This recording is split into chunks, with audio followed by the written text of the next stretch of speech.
My sister illegally rented out my apartment to her friends, who trashed it while I was abroad. I evicted them and took legal action. I, 32M, have a small apartment in the heart of the city, a modest place that I saved up for years to buy. I'm proud of it. My own slice of independence.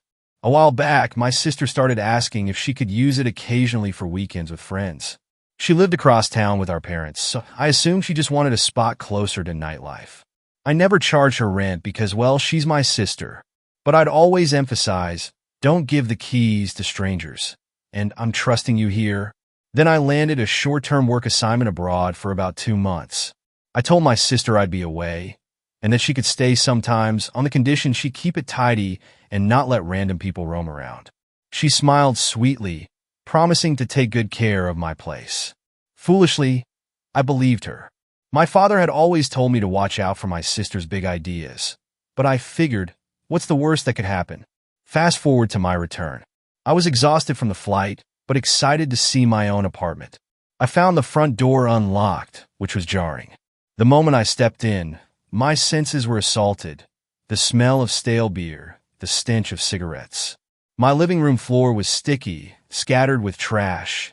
Empty pizza boxes, plastic cups, random torn wrappers. The couch cushions were stained, the coffee table chipped. Horror seized me. How had my sister turned my home into a frat house? A group of strangers occupied my living room. They stared at me, half-dazed, one guy lazily exclaiming, "Hey man, who are you?" I demanded to know what they were doing in my place. A girl on the couch muttered, "We paid rent to your sister. This is our place now." Shock tightened my gut. My sister rented you my apartment? Without telling me? They shrugged, saying they had an arrangement. My father's words of caution thundered in my head. Could she really have tried to profit off me while I was out of the country? I told them all to leave immediately, that this was my apartment, and I never authorized their stay. They didn't budge. One guy even said, "We paid good money for the month. We have a right to stay." Furious, I threatened to call the police. That got them moving, slowly packing up their bags, cursing under their breath about scammy deals. Meanwhile, I was reeling from the betrayal. My own sister orchestrated an illegal sublet behind my back. The place was trashed.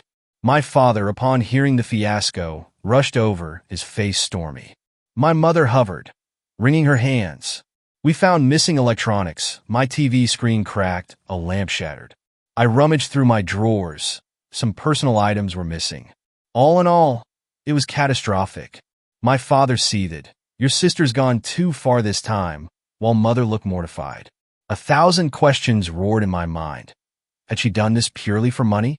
Did she not care how these strangers treated my home? I called my sister, voice trembling with anger.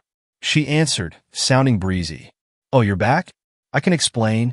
I barked that I wanted an immediate in-person talk. No excuses. She sighed but agreed to come over that evening. I spent the interim photographing the damages, planning to hold her accountable. This wasn't a small mistake. It was downright theft of my property rights. And I wasn't about to let it slide. That evening, my sister showed up, decked in casual clothes, an air of nonchalance about her. My father and mother stood by my side, arms folded. The apartment reeked of spilled beer, sticky floors. She gave a quick glance around, then wrinkled her nose. "Yeah, they partied a bit too hard, I guess." I glared at her. "A bit too hard? They trashed my entire living room, stole my stuff." She sighed. "You're so dramatic." I promised I'd have them clean up. They must have left in a hurry. My father cut in, voice trembling with rage. "You had no right to rent out your brother's home. That's illegal." She rolled her eyes. "Relax. They paid me a small amount to crash here. I needed extra money. It's not a big deal. No harm done." My mother pointed at the stained couch. "That's no harm? This place is ruined." My sister just shrugged. "Insurance can handle it, right?" I felt my blood pressure spike. Insurance doesn't cover illegal sublets or stolen items if we can't identify the thieves. You realize I could lose thousands. She dismissed me. "Why are you so fixated on money? You have a job. You can fix it." Outrage flared in me. My father tried to stay calm, but his voice rumbled. "Your brother's livelihood was violated. Show some remorse." Only then did she realize the gravity. She scowled. Fine. How about I pay a little for cleaning? But I can't afford everything. We'll figure it out eventually. My father's face hardened.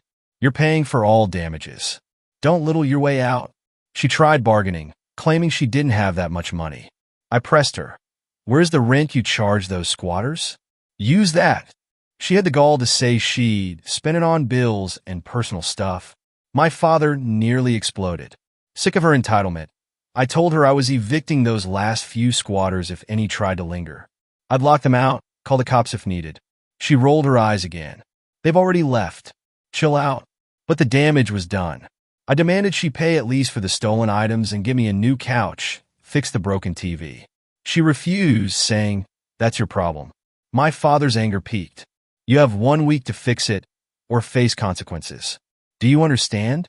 She laughed bitterly. What consequences? You'll ground me? I'm an adult. Good luck taking me to court. The cruelty in her tone stung. My father turned to me. Joss said, If she's not paying, you should consider legal action. She broke into your space, rented it illegally. This is major. My mother blinked tears, whispering, I can't believe my daughter would do this. Where's your conscience? My sister smirked, shrugging like a rebellious teen. We're family. You can't actually sue me. That line sealed it. She believed she was untouchable because we shared the same blood. My father said quietly, We'll see about that. She stormed out, slamming the door behind her, leaving us in a wrecked apartment. I sank onto a half-intact chair, exhausted, mind spinning with a plan. I wouldn't let this pass. If she refused reason, I'd take legal action to recoup losses and ensure she faced the consequences. The next morning, I got busy documenting everything. I took thorough photos of the trash, the damaged couch, the battered TV, the missing electronics. My father's friend was a lawyer, so we met for coffee. He laid out my options. You can file a police report for trespassing, theft, and property damage. Also, you can sue your sister in small claims court for the cost of repairs and stolen items. If the sum is large, it might go beyond small claims. I nodded, heart heavy. Suing my own sister felt awful, but I saw no other route. She'd left me no choice. I filed a police report that afternoon.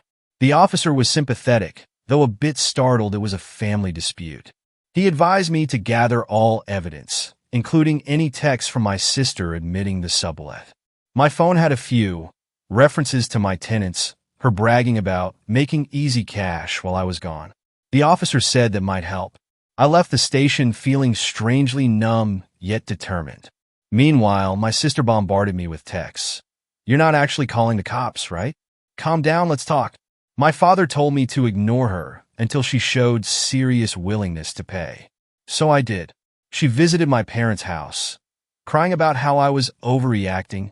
My father confronted her, telling her she had 48 hours to come up with a plan for restitution. Instead, she spat that we were ganging up on her. My mother tried to broker peace, but my sister refused any apology, only whining about unrealistic demands. 2 days later, I officially filed suit in civil court.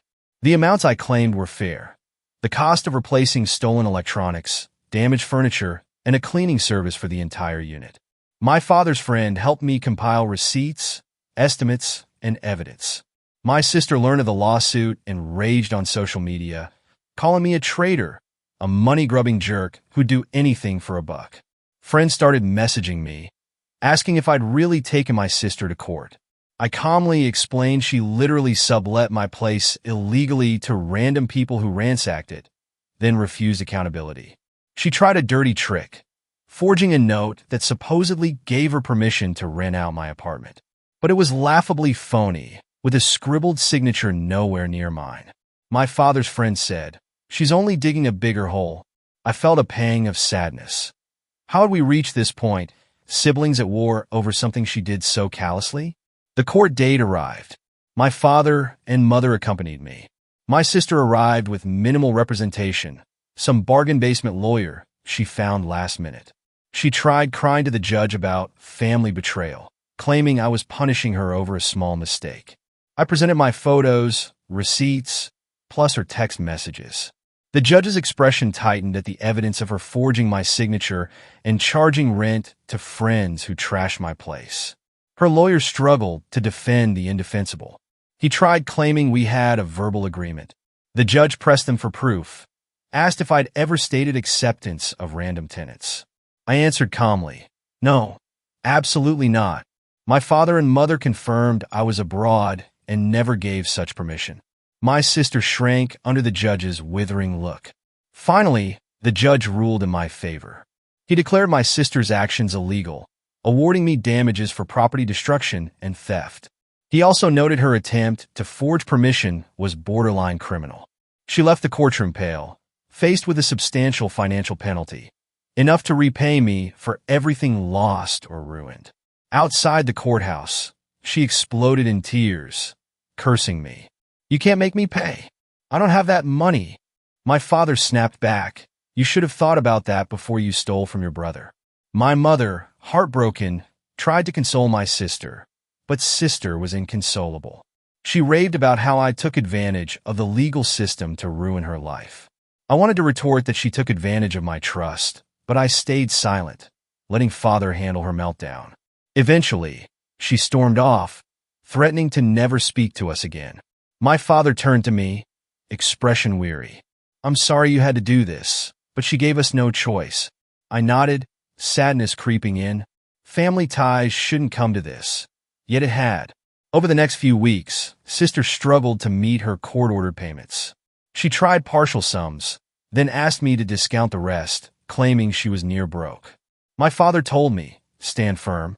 She must learn consequences." So I held the line. She posted dramatic rants on social media about me being heartless, ignoring how her own actions started this fiasco. Our relatives heard conflicting stories, but once they learned the basics, many sided with me. The evidence was overwhelming. Eventually, she parted with her savings to settle the final bill. She was furious, blaming me for not helping a sibling. I responded once, writing, "A sibling doesn't rent out your home illegally. That's not how family works." Then I blocked her, tired of the constant barrage of excuses. My father insisted on counseling if she ever wanted to reconcile with the family. So far, she's refused. Meanwhile, I replaced the stolen items, refurbished the apartment, and made it livable again. The bitterness still stings. My own sister turned my trust into profit. But I also feel a sense of closure. I protected my property, took a firm stand. The entire fiasco tested my resolve, but it confirmed that boundaries matter, even with family. Life goes on. My father and mother remain supportive, though they grieve the rift with my sister. Maybe someday, she'll realize the magnitude of her wrongdoing. Until then, I keep my door locked, literally and metaphorically, from her manipulative stunts. If she can't respect me or my space, we have nothing to share. In the end, I gained clarity. Never let someone walk all over you, not even a sibling. If they cross the line from mistake into blatant entitlement, fight back with the law if you must. Family doesn't give them a